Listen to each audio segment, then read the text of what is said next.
फिर जो केरला के अंदर जो कुछ वहाबी मुस्लिम्स जो थे उन्होंने एक नकली रेगिस्तान बनाया था वहां पर, ठीक है। और Kerala has emerged as a major आपका जो है ना हेडेक फॉर इंडिया। आज भी देखेंगे जो वहाबी अहले हदीस की जो सबसे ज्यादा फॉलोइंग है वो केरला के अंदर। किताब को ही ये लोग पढ़ लेते हैं, शायद कन्हैया का मर्डर नहीं होता तो शार्ली हेब्डो के जो कार्टून्स वगैरह बने थे उसके बाद सबसे बड़ा प्रोटेस्ट मूवमेंट पूरे नॉर्थ इंडिया में उदयपुर में हुआ। जो सर तन से जुदा वाला जो सारा डिपार्टमेंट है वो बरेलवियों का। जितने भी मैसिव कम्युनल राइट्स यहाँ पर होते हैं उसमें तो बरेलवी मुसलमान ही आ गया था। साउथ एशिया की जो जिहादिस्ट हिस्ट्री है उसमें बालाकोट का बड़ा इंपॉर्टेंस है। हिंदुओं के साथ बहुत मेल मिलाप, ये मजारों पर जाकर के चिराग जलाना, दिए जलाना, ये सारी चीजें गलत है। उस समय उन्होंने पटना में कैलिफेट भी एस्टेब्लिश की थी। तो जो मुसलमान क्लर्जी जो थी, जो आपके जो रिलीजियस लीडर्स थे, वो हमेशा इन पर प्रेशर डालते थे कि हिंदुओं को आप टाइट करो। मिनिस्ट्री ऑफ पार्टीशन अफेयर्स, उसका काम क्या है? Complete transfer of population. Problem बहुत ही पॉइजनस और सीवियर रूप ले चुकी है। अभी तक अपीजमेंट करते करते करते आपने लोगों के दिमाग में बहुत गलत चीजें डाल दी। रेडिकलाइजेशन मेजर कर सकते हैं हर जिले के अंदर, हर डिस्ट्रिक्ट के अंदर। तो मतलब क्यों नहीं कर रही है सरकार? दोस्तों,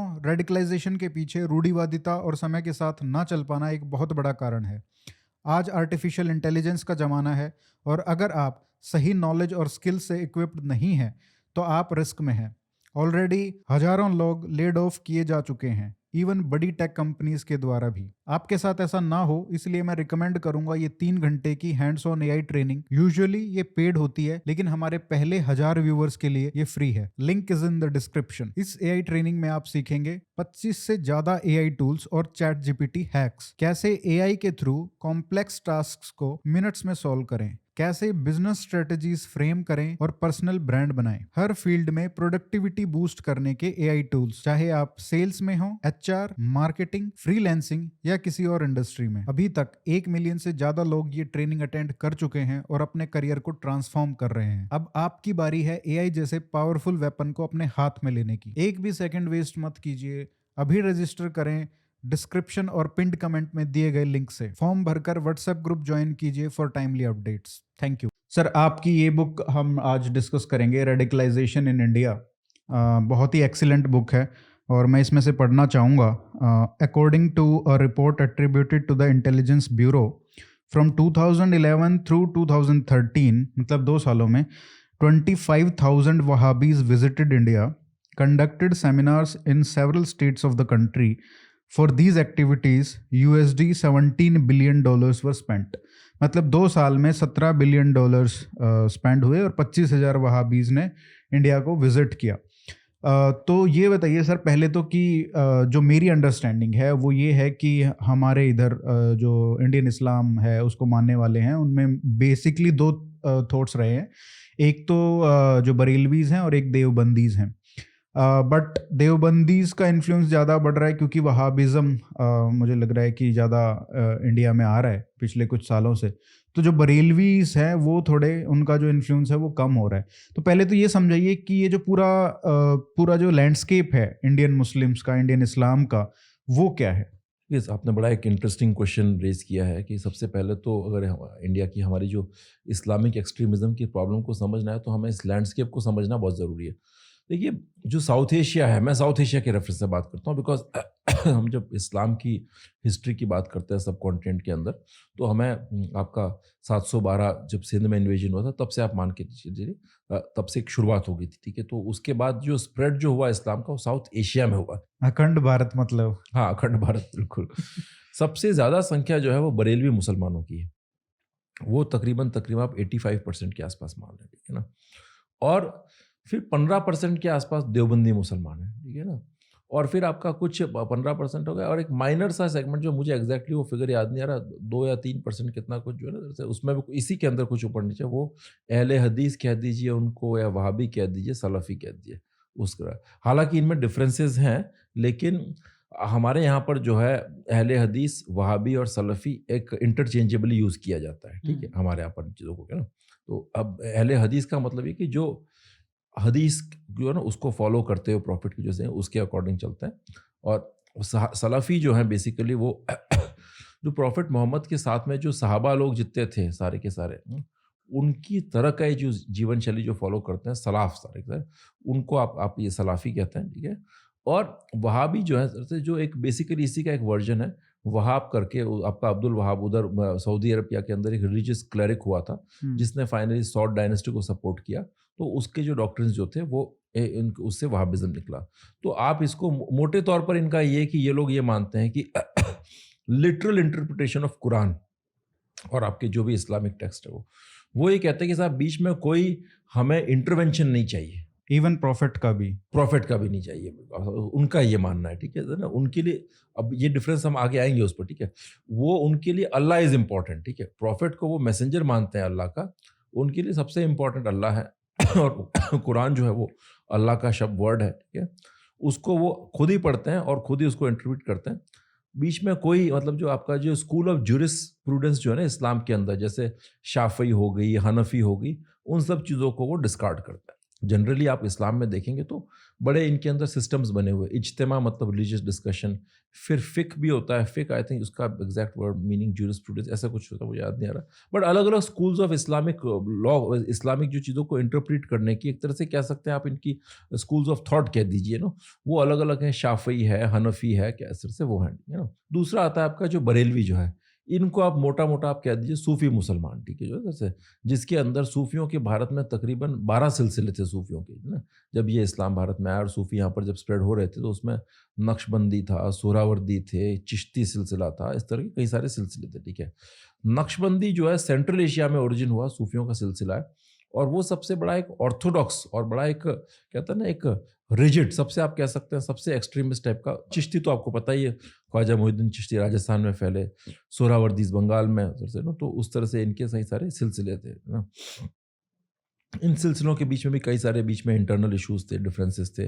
कुछ सूफी जो है उनके लिए कहा जाता है कि वो जो हमारे जो नाथपंथी साधु थे उनसे इंस्पायर होकर के भी उनकी प्रैक्टिसेस भी उन्होंने अपनाई, जैसे चिल्ला करना, आपकी जो ये ब्रीदिंग एक्सरसाइजेज जो होती है ना, प्राणिक प्रैक्टिसेस वगैरह, वो सारी उन लोगों ने उसको अडॉप्ट किया, इस तरह से रहा। फिर है आपका, और ये सबसे पुराना भी इसके अंदर ये जो है ना, ये जो एक तरह से देखा जाए तो ये बरेलवीज हैं, ठीक है ना। तो बरेलवीज जो है जब मिडिवल इंडिया में इस्लाम भारत में आ रहा था तो सूफी इनके साथ आते थे सारे के सारे, और अलग अलग जगह सेटल हो गए। जैसे पाकिस्तान में एक वो अली हुजवरी करके हैं सर से, उन वो सेटल हुए। अजमेर के अंदर ख्वाजा मोइनुद्दीन चिश्ती आए, दिल्ली के अंदर निज़ामुद्दीन औलिया आए, ये अलग अलग सिलसिले इनके बनते यहाँ पर सेटल होते गए। फिर जब मुगल एम्पायर डिक्लाइन हुआ इनका, मुस्लिम एम्पायर, उसके बाद जो है एक दिल्ली के अंदर शाह वलीउल्लाह करके थे, वो एक फ़कीर ही थे, तो उनको लगा कि भाई, उनका ये थॉट था कि जो इस्लाम का जो पतन हुआ है यहाँ पर, मुगल एम्पायर का डिक्लाइन, वो ये इसलिए हुआ है क्योंकि आपने इस्लामिक प्रैक्टिसेस छोड़ दी, इस्लाम का जो एक ऑर्थोडॉक्स फॉर्म है वो छोड़ दिया। हिंदुओं के साथ बहुत मेल मिलाप, ये मज़ारों पर जा कर के चिराग जलाना, दिए जलाना, ये सारी चीज़ें गलत है। हिंदुओं के साथ आप दोस्ती छोड़िए। तो वहाँ से एक रिवाइवलिस्ट मूवमेंट की शुरुआत होती है। इनिशियली वो एंटी ब्रिटिश था, उसका मेन ओरिएंटेशन, उसके अंदर ही और लोग आते चले गए, और आपका देवबंद जो है एक बहुत ही एक मेजर सेमिनरी के रूप में एमर्ज होकर के आया, जो ये इस्लामिक रिवाइवलिस्ट ऑर्थोडॉक्स मूवमेंट है उसके रूप में, ठीक है। At the same time India के अंदर जब वहाँ उधर सऊदी अरब में वहाँ भी चल रहा था सारा, तो यहाँ पर उसके भी वो सारे के सारे चीज़ें यहाँ पर डेवलप हो रही थी। एक सैयद अहमद बरेलवी करके थे वो, तो वो एक हिजरत पर निकले, तो उस समय उन्होंने पटना में कैलिफेट भी इस्टेब्लिश की थी, जैसे मैंने किताब में लिखा है अपने, ठीक है। फिर वो अपना वहाँ से निकले हिजरत की, तो पहले टोंक आए, टोंक से फिर उधर पेशावर उस साइड में वहाँ पहुँचे, और वहाँ पर इनकी सिख आर्मी से जो है बुद्ध सिंह वगैरह इनसे इनकी जंग हुई, उसमें जो है ये मर गए, ठीक है। अब इनके बारे में कहा जाता है कि ये गायब हो गए थे, तो लोगों को अभी भी उम्मीद है कि वो बालाकोट में हुआ था, कि ये वापस आएंगे, ठीक है। मेरी किताब में बहुत डिटेल में मैंने डिस्कशन किया है, ठीक है, इन चीज़ों का। तो इसलिए बालाकोट का एक बड़ा एक इंपॉर्टेंस है, साउथ एशिया की जो जिहादिस्ट हिस्ट्री है उसमें बालाकोट का बड़ा इंपॉर्टेंस है, ठीक है। तो अब ये और वो वहाबी थे, ठीक है ना सर से, वो उस तरफ जा करके आए थे मक्का मदीना, उसके बाद उन्होंने ये वहाबिज्म यहाँ फैलाना शुरू किया था। इनिशियली पटना के अंदर कैलिफेट किया था ना, जहाँ 4 सब ऑफिस भी रखे थे कैलिफेट के, फिर हिजरत के लिए वहाँ पर गए बालाकोट, वहाँ जंग लड़ी और वहाँ मारे गए। इस बीच में उन्होंने जो है टोंक के नवाब ने भी उनकी कुछ मदद की थी, उस एरिया के हिंदू साहूकारों से उन्होंने पैसा उधार लेकर के सिखों से लड़ाइयाँ लड़ी थी। आज सारे के सारे जो हमारे जो सिख भाई पाकिस्तान के अंदर जो खालिस्तानी एक्सट्रीमिस्ट हैं, वो बहुत ज़्यादा आईएसआई के साथ मिल करके जो दोस्तियां कर रहे हैं, उनको ये शायद पता होना चाहिए कि सबसे पहले जो है उस एरिया में जो महान ग्लोरियस राजा रणजीत सिंह का एम्पायर था, और उनके ऐसे कमांडर थे हरी सिंह नलवा जैसे लोग, इन लोगों ने ही जो है वहाँ पर इन वहाबियों की और ये सैयद अहमद बरेलवी वगैरह इन सब की बहुत ही कहते हैं ना, इनको रूथलेसली क्रश किया था, ठीक है। जैसे ना अफगानिस्तान पर सब फेल हो गए थे, लेकिन महाराजा रणजीत सिंह ही सक्सेसफुल हुए थे उस जगह पर। लेकिन खैर आज बात अलग है। आज गोपाल सिंह चावला वगैरह इनके जो खालिस्तानी एक्सट्रीमिस्ट है वो हाफिज सईद के साथ दोस्ती करके बैठे हैं, और जो आपके जो कनाडा वगैरह में हैं सारे के सारे खालिस्तानी एक्सट्रीमिस्ट वो तो ISI की गोद में जा करके बैठे हैं। तो वो एक खैर अलग चीज़ है इधर से नो, बट उनको ये देखना चाहिए कि कितने जुल्म सिख कम्युनिटी के साथ हुए हैं, खासतौर से इस्लामिक एक्सट्रीमिस्ट ने किए हैं। तो देवबंद यहाँ पर डेवलप हो रहा था आपका जो है ना, देवबंद सहारनपुर में एक जगह है, वहाँ से पूरा एक south Asia pan south Asia revivalist movement है। तबलीगी जमात जो है देवबंद का एक ऑफशूट है, जो बेसिकली मेवात में एमर्ज हुआ, और ये लोग करते हैं तबलीग करते हैं, अलग अलग जगह पर जाते हैं अपना धर्म फैलाने के लिए, और उनके 40 दिन के लिए तबलीग पर जाते हैं, लोगों को बुलाते हैं कि भाई आप नमाज पढ़ो, ये करो, सारा इस तरह की बात करते हैं, बट वो देवबंद का ही ऑफशूट है। अब इन्हें डिफरेंसेस पर आ जाइए। देखिए, बरेलवी जो हैं वो मज़ारों की पूजा करते हैं, सूफ़ी संतों को मानते हैं, उनको ये लोग कहते हैं कि हमारे बुजुर्ग हैं ये, इनकी हम वर्शिप करते हैं, ठीक है। और बरेलियों के लिए नबी बहुत इंपॉर्टेंट है। अच्छा, प्रॉफिट मोहम्मद उनके लिए बहुत इंपॉर्टेंट है। मतलब वो कहते हैं कि उसको बोलते हैं वो इश्क हकीकी, इश्क नबी, इश्क रसूल, ठीक है। तो सूफी बोलता है इश्क हकीकी, मतलब जो रियलिटी जो है, जो मिस्टिक बात, जो ऐसी जो चीज़ है ना, अनफॉर्म, मतलब फॉर्मलेस जो एंटिटी जो है इस तरह से, जिसको आप अल्लाह कहते हैं, उसके साथ आप इश्क करिए। तो सूफी लोग इश्क की बात करते हैं। अब जो नबी जो हैं उनके लिए रसूल वर्ड काम में लेते हैं, तो बरेलवी जो है वो इश्क रसूल बोलते हैं, ठीक है। तो वो मिलादुन नबी सेलिब्रेट करते हैं, नबी की बर्थडे सेलिब्रेट करते हैं। तो अगर जो ब्लास्फेमी को लेकर के जितनी भी वारदातें देश में हुई हैं पाकिस्तान, उनमें सबसे आगे होते हैं बरेलवी, ठीक है। अच्छा, तो जो प्रॉफिट के खिलाफ जो हाँ, ओके, जो बोलता है उस वहां पर जो सर तन से जुदा वाला जो सारा डिपार्टमेंट है वो बरेलवियों का है मेजरली, ठीक है। ऐसा नहीं है कि देवबंदी वगैरह उसमें नहीं आता, वो आता है, लेकिन जो लीड फोर फ्रंट पर रहता है वो बरेलवी मुसलमान रहते हैं, ठीक है। निज़ाम मुस्तफ़ा सरतन से जुदा, ठीक है, नहीं था, इश्क करते हैं प्रॉफिट से। अब बरेलवी मेजॉरिटी के अंदर हैं, ये सूफी हैं। जनरली कहा जाता है कि साहब आपके वहाबी रेडिकल हैं, देवबंदी रेडिकल हैं, और बरेलवी आपका वो है लिबरल है, मॉडरेट हैं, ठीक है। मैं इस चीज़ से थोड़ा सा मैं डिसएग्री करता हूँ। देखिए, चूंकि बरेलवियों को इस सब कॉन्टिनेंट में रहते हुए अरसा बहुत हो गया है, ठीक है, तो उन्होंने एक मोडस वाइवेंडी अपना बना लिया था हिंदूज वगैरह के साथ में रहने का, ठीक है।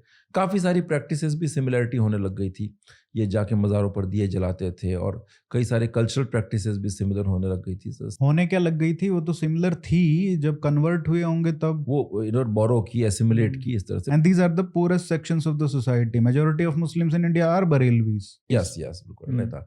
तो वो उनका जो कहता है ना आपको पहनावा, जो सर से जो वो दिखे, बहुत ज़्यादा Islamic form of dressing gears वगैरह वो सब नहीं का, और अरब इन्फ्लुएंस उनके अंदर आपको नहीं दिखेगा था, ठीक है। एक कह सकते हैं कि आप south Asian indigenous version of आप इस्लाम कह दीजिए कि इसी तरह का जो कश्मीर में जो इनको एतकादी कहा जाता है, वो भी एक सूफी मुसलमान है, वो भी लोकल बोलते थे।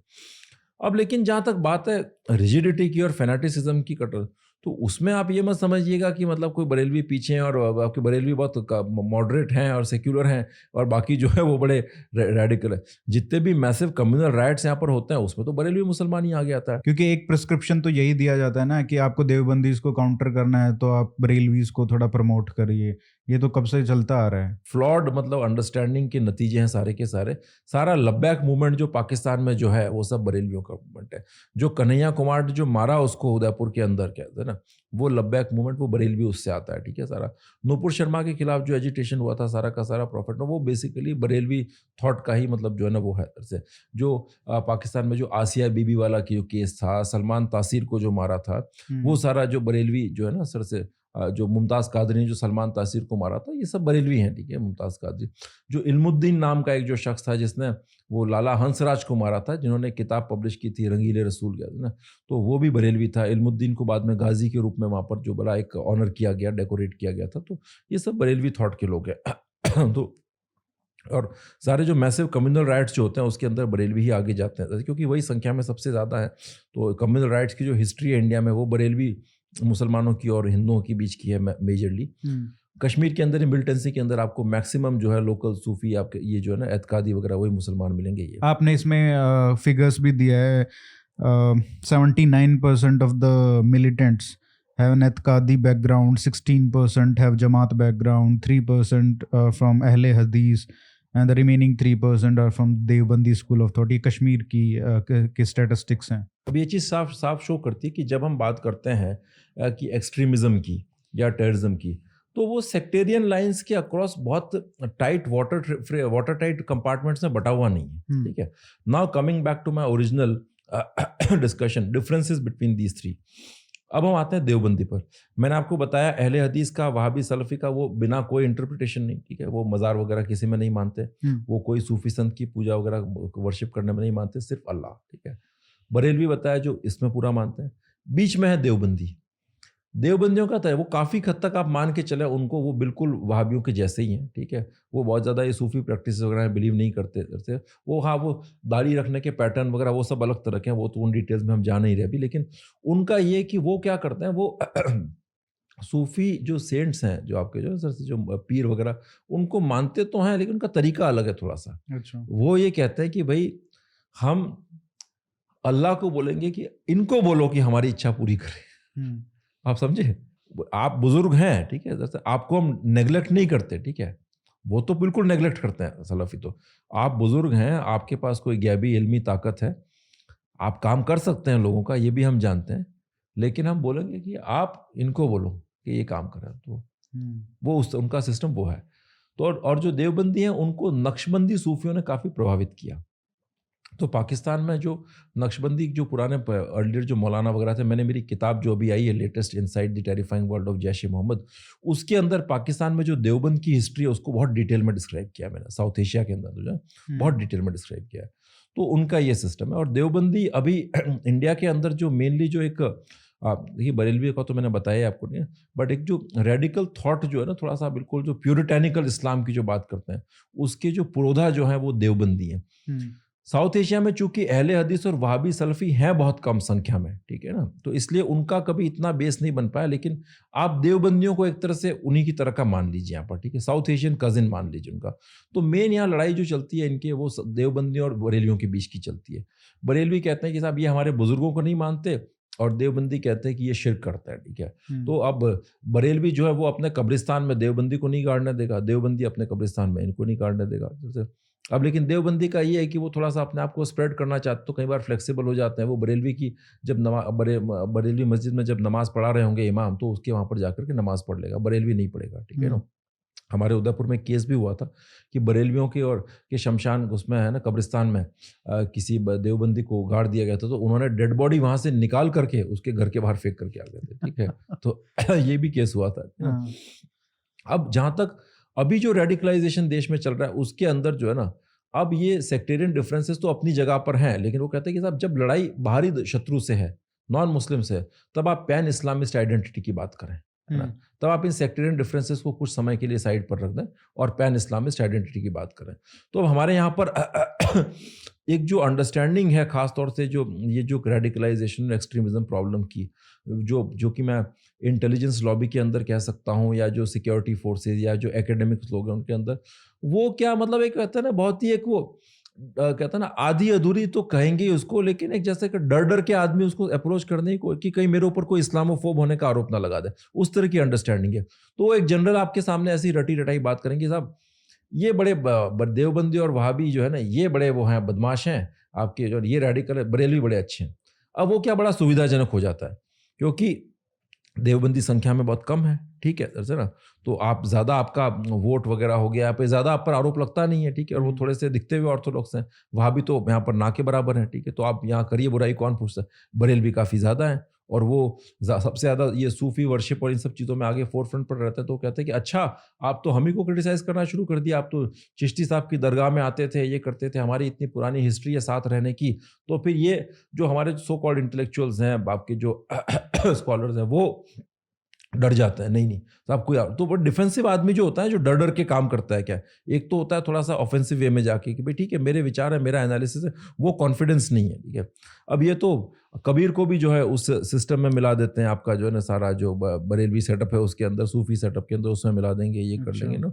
और तो इसलिए जो है हमारे वाले लोग जो है उनकी अंडरस्टैंडिंग इस मामले में बड़ी एक थोड़ी सी कहते हैं ना आधी अधूरी सी रह जाती है, और वो डर जाते हैं कई बात। तो ये मतलब वो कह नहीं सकते, calling spade a spade requires a lot of courage, तो वो खुल के कह नहीं पाते। तो अंडरस्टैंडिंग नहीं है क्या नहीं इन सब चीज़ों को लेकर। जैसे आपने एक जगह लिखा भी है पुस्तक में कि आप एक पुलिस ऑफिसर से बात कर रहे थे राजस्थान में, और उन्होंने कहा कि बरेलवी तो वो होते हैं जो भारतीयों जैसे दिखते हैं, और देवबंदी वो होते हैं जो बाहर वालों जैसे दिखते हैं। तो अंडरस्टैंडिंग नहीं है क्या। अच्छा, आपने अपनी पुस्तक में दो केस स्टडीज ली हैं, दो स्टेट्स के, एक कश्मीर की और एक केरला की। कश्मीर की हम एक दूसरे एपिसोड में बात करेंगे, बट केरला में बहुत इंपॉर्टेंट इंसाइट है।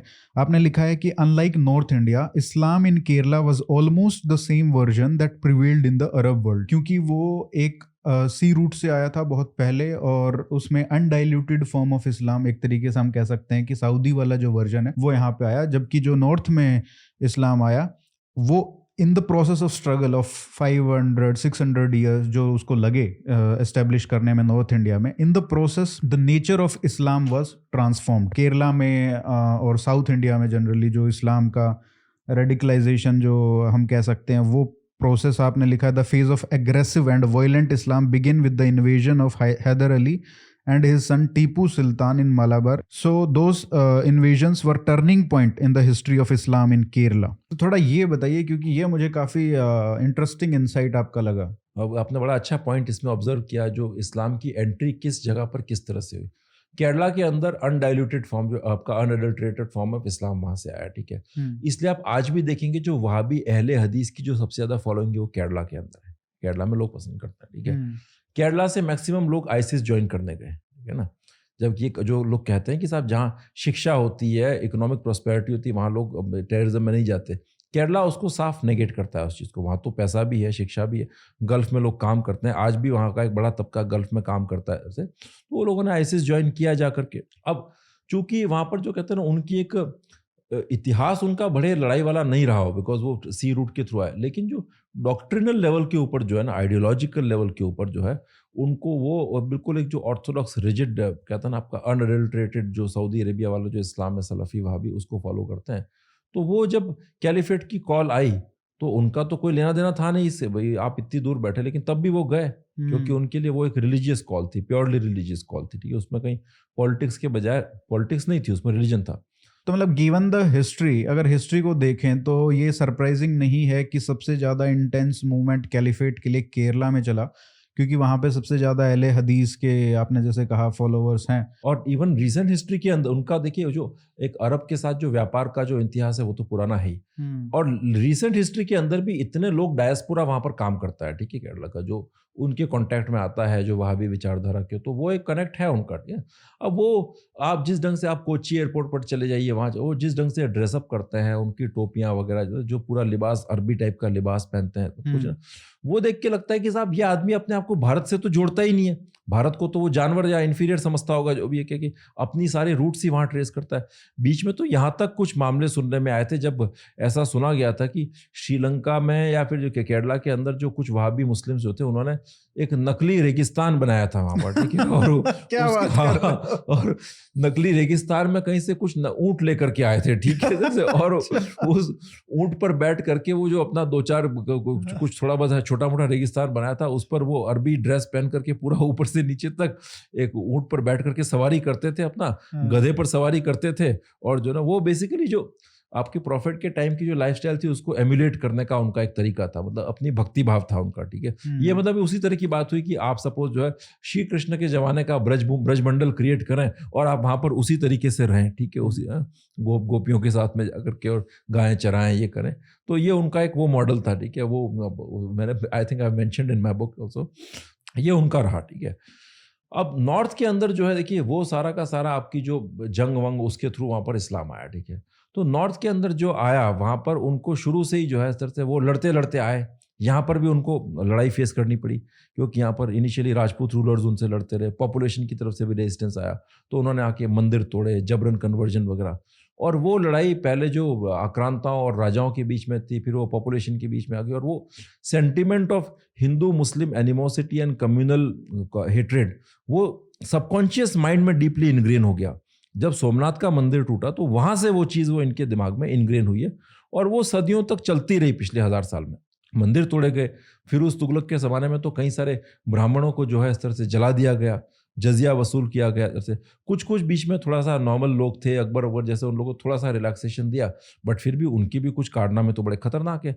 30,000 किसानों को अकबर ने जिंदा काट दिया था चित्तौड़ के किले के अंदर। तो ये एक स्ट्रगल चलता ही रहा, मतलब आप मान के चलें, ठीक है। आपका जहांगीर के ज़माने के अभी जब वो हिमाचल के अंदर कांगड़ा या कौन सा फोर्ट जब जीता था उन्होंने, तो वहाँ उसको गाय काट करके सेलिब्रेट किया। तो जो मुसलमान क्लर्जी जो थी, जो आपके जो रिलीजियस लीडर्स थे, वो हमेशा इन पर प्रेशर डालते थे कि हिंदुओं को आप टाइट करो, हिंदुओं पर कंट्रोल करो, ये करो, और जो ये इस्लाम के अकॉर्डिंग यहाँ पर शासन चलाओ। जो राजा लोग जो थे वो अपनी सुविधा के अनुसार जो है जितना कर सकते थे उतना करते थे, क्योंकि वो भी एब्सोल्युटली पावरफुल नहीं थे उस वक्त। जो है ना, हिंदू रेजिस्टेंस भी बहुत स्ट्रांग था अलग अलग पार्ट्स में, और मुसलमानों को अपने अंदर से भी दूसरे रूलर से भी रेजिस्टेंस मिल रहा था। पठान जैसे मुगलों से लड़ रहे थे, आपके बंगाल वाले मुगलों से हमेशा लड़ रहे थे ना, हिंदू रेजिस्टेंस भी था। तो वो जितना अपना कर सकते थे उतना करते थे। साउथ में विजयनगर साम्राज्य बहमनियों से लड़ रहा था। फिर जो है सोशल और कल्चरल डोमेन के अंदर ये जो लड़ाई जो थी वो भक्ति मूवमेंट के रूप में निकल करके आई। इस्लाम के अंदर कास्टिज्म नहीं था, इक्वालिटी थी। हिंदू धर्म के अंदर तब एक असमानता और कास्टिज्म काफ़ी थी, तो उसके कारण कन्वर्जन्स हो रहे थे। ये जो सूफी संत जो थे वो जाते थे लोगों के पास कि भाई यहाँ पर बड़ा सिंपल है, तो कई सारे जो लोअर कास्ट के जो लोग थे वो उधर जा रहे थे। तो उसको काउंटर करने के लिए भक्ति मूवमेंट हुआ, और भक्ति मूवमेंट के अंदर बहुत लोअर कास्ट से जो है ना हिंदुओं में संत बनने लगे। धन्ना, सेन, पीपा, ये सारे के सारे जो आए ना, सारे के दादू दयाल और ये सब, इन्होंने समानता की बात की, इक्वालिटी की बात की। गुरु नानक देव जी भी आए, तो उसने भी उस कन्वर्जन को रोका। तो वो भी एक रेजिस्टेंस था। आगे फिर औरंगजेब के टाइम में तो हमने ये कहानियां सुनी। उसके बाद फिर फ्रीडम मूवमेंट के अंदर आप देखें तो टू नेशन थ्योरी और ये सेपरेटिज्म की थ्योरी सारी चलती रही। आज़ाद हो गया, पाकिस्तान बन गया, उसके बाद भी ये कम्युनल राइट्स का सिलसिला तो जारी। तो ये 1000 साल से ये कहानी आपकी इस देश में है, ठीक है ना। तो जब भी हम बात करते हैं देश के अंदर आपका इस्लामिक एक्सट्रीमिज्म की, टेररिज्म की, रेडिकलाइजेशन की, तो हमें ये 1000 साल का जो बैकग्राउंड है ना, इसको हमें ज़रूर ध्यान में रखना चाहिए। ये चीज़ें कोई एक दिन में नहीं इमर्ज हुई हैं। अब ये तो हमारे जो पॉलिटिकल लीडर्स थे उनकी बहुत बड़ी ब्लंडर थी। देखिए, मैं जिन्ना को बड़ा इंटेलिजेंट इंसान मानता हूँ, ठीक है। कई लोग मुझसे एग्री ना करें, लेकिन जिन्ना पर्सनल लाइफ में कोई बहुत रिलीजियस और डिवाउट मुसलमान नहीं था। वो शराब पीता था, वो पोक खाता था, लेकिन उसके बाद उसको एक बात समझ में आ गई थी कि दोनों कम्युनिटीज एक साथ नहीं रह सकती, अलग अलग नेशन कंस्टिट्यूट करते हैं। इसलिए उसकी थ्योरी का नाम ही टू नेशन थ्योरी है। उससे पहले सर सैयद अहमद खान ने भी इसी तरह की भाषा बोलती। तो जिन्ना ने 2 नेशंस की डिमांड की, ठीक है। राइट्स तो हो ही रहे थे कंट्री में। आपका दयानंद स्वामी का आर्य समाज का जो शुद्धि और संस्थान मूवमेंट जो चल रहा था, शुद्धि संगठन, ठीक है, वो चल रहा था। लाला हंसराज की हत्या हुई, आई थिंक वो श्रद्धानंद की हत्या हुई, स्वामी श्रद्धानंद की। कम्युनल राइट्स तो देश में हर जगह चल ही रहे थे। अब आप उसको कितना भी कवर अप करने की कोशिश करें, गांधी जी और कांग्रेस के लीडर वगैरह, लेकिन आपकी, ठीक है, आप एक आइडियल विचारधारा फॉलो कर सकते हैं। आप सोचते हो कि दुनिया में शांति होनी चाहिए, सबका सांप्रदायिक सद्भाव होना चाहिए, परंतु ये आपकी विचारधारा। हम मैक्सिमम ये कह सकते हैं कि आप एक अच्छे आदमी हो, बट ग्राउंड पर तो रियलिटी वो नहीं है ना। ग्राउंड पर तो रियलिटी कुछ और है। अब अगर उस वक्त देखिए, अगर हमारे जो यहाँ जो नीति निर्माता थे उनके अंदर ये सेंस होता कि इस देश की पिछले करीब 1000 साल से 1200 साल से जो मेन सिक्योरिटी की प्रॉब्लम रही है वो है हिंदू मुस्लिम इश्यूज और आपका इंटरनल कॉन्फ्लिक्ट, तो वो शायद जिन्ना की बात मान लेते। अगर उन्होंने इसको सोचा होता ना, इस पर विचार किया होता एक बड़े नुआंस तरीके से, तो उन्हें जिन्ना की बात की मेरिट समझ में आ जाती, जो कि अम्बेडकर को था। अम्बेडकर को था सेंस, ठीक है। और अगर मान लेते और जिन्ना से कहते कि यार चलो आओ यार, ऐसी क्या बात है, मिल करके बात करते हैं, आपका क्या प्रपोजल है, लाओ कैसे बांटा जाए इस कंट्री को, ठीक है। तो अंग्रेजों के पास पर भी वो है ना, वो लेवरेज नहीं रहता उतना, ठीक है साहब, इसको आप ये पार्ट्स वहाँ सेपरेट करो और कंप्लीट ट्रांसफर ऑफ पॉपुलेशन करो, ठीक है। कंप्लीट ट्रांसफर ऑफ पॉपुलेशन प्यार से करो कि एक पार्टीशन अफेयर्स मिनिस्ट्री बनाइए। 1947 से बना सकते थे कि मिनिस्ट्री ऑफ पार्टीशन अफेयर्स इधर भी बनेगी, पाकिस्तान में ही बनेगी। उसका काम क्या है, अगले 8 साल के अंदर कंप्लीट ट्रांसफर ऑफ पॉपुलेशन, और उसके अंदर सपोज किसी मुसलमान को उधर जाने में दिक्कत आ रही है तो वो मंत्रालय उसको बिल्कुल बाइज्जत पूरी सुरक्षा के साथ और पूरे सम्मान के साथ उधर भेजेगा, और जो जाते वक्त आप बेसिक सिक्योरिटी के लिए आप जो पैसा थोड़ा बहुत देते हैं वो भी आप उनको दीजिए। लाइकवाइज वो भी ये करेंगे। अगर ये होता तो शायद पार्टीशन के राइट्स नहीं होते, क्योंकि राइट्स कब शुरू हुए, जब कांग्रेस ने आनाकानी की कि नहीं साहब हम ये इस बात को नहीं मानेंगे पाकिस्तान को, तब जिन्ना इनसिक्योर हो गए कि तो पाकिस्तान नहीं बनने देंगे, डायरेक्ट एक्शन जो शुरू हो गया। तो इस चीज को रोका जा सकता था शुरू से, और शायद अगर वो चीज की होती, कंप्लीट ट्रांसफर ऑफ पॉपुलेशन किया होता, कश्मीर का भी कोई एक म्यूचुअली एग्रीएबल सॉल्यूशन इन्होंने निकाला होता कि आपके जो हिंदू डोमिनेंट एरियाज हैं सारे के सारे क्या वो इधर रहेंगे, इधर से ना, जिसमें आपका लद्दाख हो गया, आपका जो बुद्धिस्ट डोमिनेंट जम्मू हो गया, और उस वक्त वहाँ के महाराजा जो थे आपके जो कश्मीर के थे, उनके पास ये भी प्रस्ताव आया था कि कश्मीर के लोग जो है कन्वर्ट वापस हिंदू धर्म में आना चाहते हैं, उस पर भी विचार किया होता, तो कश्मीर का भी एक लेजिटिमेट डिवीजन हो गया होता। भाई आज भी डिवाइडेड ही है ना कश्मीर, क्या है, तो एक क्रेडिबल और जो कहते हैं ना दोनों को मंजूर, उस तरह का डिवीजन हो गया होता। तो शायद आज इस तरह की दिक्कतें हमें नहीं फेस करनी पड़ती, दिक्कतें तो फेस करनी पड़ती, लेकिन जो दिखती हुई प्रॉब्लम्स है वो मिट जाती, क्या नहीं है। तो आई थिंक कहीं ना कहीं हमें ये जो हिस्ट्री जो है इसको जरूर ध्यान में रखना चाहिए। तो अब केरला के अंदर जो है देखिए, वहाँ अब तो टीपू सुल्तान का जो साउथ में जो रेन रहा, हालांकि टीपू सुल्तान को बहुत लोग महान मानते हैं, first missile man of India, वो जो सीरियल भी आया था उससे तो टीपू सुल्तान को पूरा देश का हीरो बना दिया, कॉन्स्टिट्यूशन के पन्नों में भी छपा हुआ। लेकिन जो ब्रिटिश आर्काइव्स थे उसके अंदर वो टीपू सुल्तान को मतलब स्लॉटर और इस तरह से भी वो मेंशन किया गया। इनफैक्ट विलियम डैलरिम्पल की भी एक किताब है वाइट मुगल्स या द लास्ट मुगल, उसके अंदर उसने मेंशन किया है, जो कि ब्रिटिश आर्काइव्स में टीपू सुल्तान को ये लोग बता के ऐसे डिस्क्राइब करते थे कि वो हिंदूज को कत्लेआम करते थे, ये करते थे, एक जगह पर 800 ब्राह्मण मारे थे। लेकिन हमारे उस जमाने की हिस्टोरियंस ने कहा कि साहब ये तो कॉलोनियल वर्जन ऑफ हिस्ट्री है, ये जो है ना हिंदू मुसलमान को आपस में लड़ाने के लिए बात करते हैं, लेकिन ऐसा नहीं था, वो सत्य था। अब तो किताब लिख दी I think latest Vikram Samvat Tipu Sultan के ऊपर, तो वो उनका एक मैसिव एक कम्युनल एजेंडा रहा और काफ़ी सारे लोग कन्वर्ट हुए। लेकिन उससे पहले एक और चीज़ साउथ के अंदर आप देखेंगे तो साउथ की भी अपनी एक बड़ी बिटर कम्युनल हिस्ट्री रही है। उसकी शुरुआत होती है विजयनगर और बहमनी साम्राज्य की लड़ाई से। विजयनगर जो था उसको फॉर्म किया था हरिहर और बुक्का नाम के 2 लोग थे। अलाउद्दीन खिलजी का जो कमांडर था मलिक काफूर ने अटैक किया था साउथ के अंदर, और ये होयसाल किंगडम या कहाँ पर थे मुझे वो एग्जैक्ट याद नहीं आ रहा, तो इनको गिरफ्तार कर लिया था, इनको जबरन मुसलमान बना दिया था। फिर इनको एक सायण नाम के ऋषि थे और वो तुंगभद्रा नदी के किनारे विद्यारण्य जगह थी, उनको वापस इनका शुद्धि की गई और इन्होंने विजयनगर साम्राज्य की स्थापना की। अब विजयनगर और बहमनी के बीच में जो है बड़ी कम से कम आपका 200-250 साल तक बड़ी लंबी लड़ाई चलती रही, कहते थे ना। कभी ये जाते, वो बहमनी वाले आते, वो ये प्रण करते कि मैं आज 1000 हिंदू काट करके लाऊंगा, तो वो फिर वो रिप्लाई में करते कि हम 10,000 मुसलमान काट करके लाए। तो बैकग्राउंड तो ये आपका सारा का सारा, ये बिटर लड़ाइयाँ चलती रही सारी। फिर विजयनगर साम्राज्य जब डिक्लाइन हुआ तो फिर ये टीपू सुल्तान और ये वाले आ गए। अब आज के दौर में अगर आप आते हैं तो साउथ के अंदर एक्सट्रीमिज्म पीक के ऊपर है। आप देखिए मुस्लिम तौहीद जमात और ये सारे जो तमिलनाडु में है, केरला में, ये बहुत बॉम्ब एक्सप्लोजन्स में इनका इन्वॉल्वमेंट रहा। PFI जैसी संस्था जो है, जो कि एक ऑर्गेनाइज्ड मुस्लिम स्ट्रक्चर है with a very broad vision, very dangerous vision actually, उसका स्टूडेंट्स विंग है SDPI, उसका एक पॉलिटिकल विंग है, उसका नाम मुझे याद नहीं आ रहा है ना, और उसका जो स्प्रेड है पूरी सोसाइटी के अंदर, वो सारा का सारा ओरिजिन तो केरला से ही हुआ आपका, ठीक है। वागामोन कैंप वगैरह में जहाँ पर इसकी नींव रखी गई थी, फिर इंडियन मुजाहिदीन, सिमी, सारे के सारे वहीं से आपके लिंक होकर के निकले। और फिर जो कोस्टल कर्नाटका में वो कोस्टल भटकल ब्रदर्स वगैरह सारा, वो सारा आपका वहाँ से, और तमिलनाडु के अंदर जो है इस तरह से मोइनुद्दीन कोया वोया जो सारे के जो थे इस तरह से, वो सारा का सारा वहाँ से आपका निकल के आया। और केरला के अंदर आप पहले आप देखें तो मोपला राइट्स हुए थे 1920s वगैरह के अंदर, तो एक मैसिव वो है। आज आप देखें अभी अगर मॉडर्न रिसेंट टाइम्स में अगर आप आते हैं तो PFI का तो हमने डिस्कस किया ही है। इनफैक्ट मेरी ये किताब है, ये पहली बुक है जो PFI को डिटेल में डिस्कस करती है। PFI का जो वहाँ जो टेरर जो था, उनका एक अलायंस टाइप का बन गया था कम्युनिस्ट के साथ में, ठीक है।